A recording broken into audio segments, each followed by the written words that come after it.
All right, now that we have our station set up, let's start on our knife skills.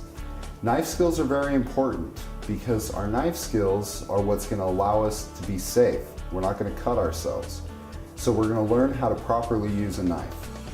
Now when we use our knife, we're going to, number one, always cut at a 45-degree angle, like so. Now when our knife is at a 45-degree angle, we're also going to have our knuckle as a guide, our very, very front knuckle. As we use the front knuckle as a guide, we know where the knife is at all times.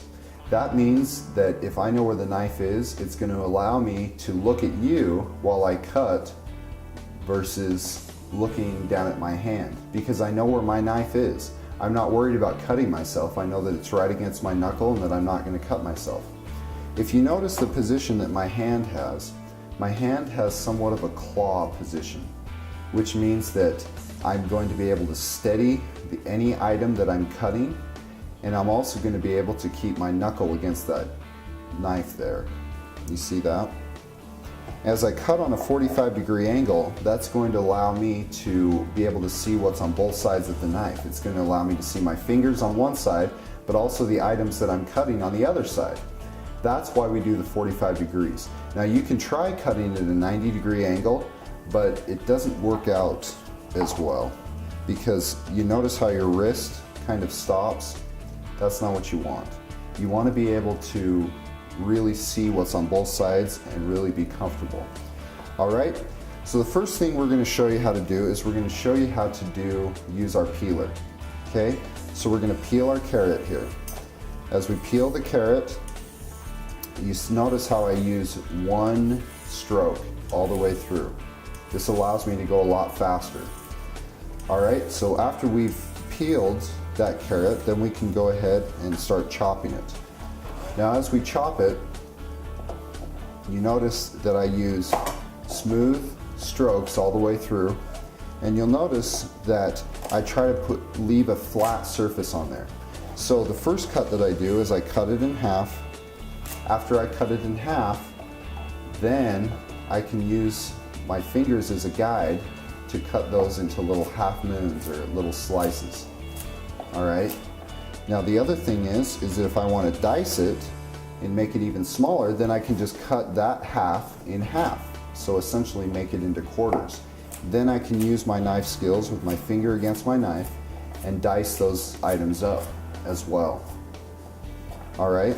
Now you can do the same thing with a potato. Potatoes are good to practice these knife skills on because they're relatively inexpensive and because they hold up nice. Now once again, we're going to use our peeler on these. And as we peel these, once again, try to make as few strokes as possible, just so that saves us some time.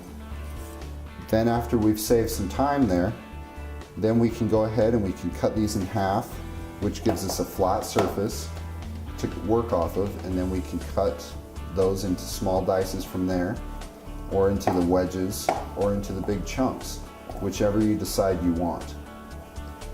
All right? Now the other thing that we're going to do is we're going to mince.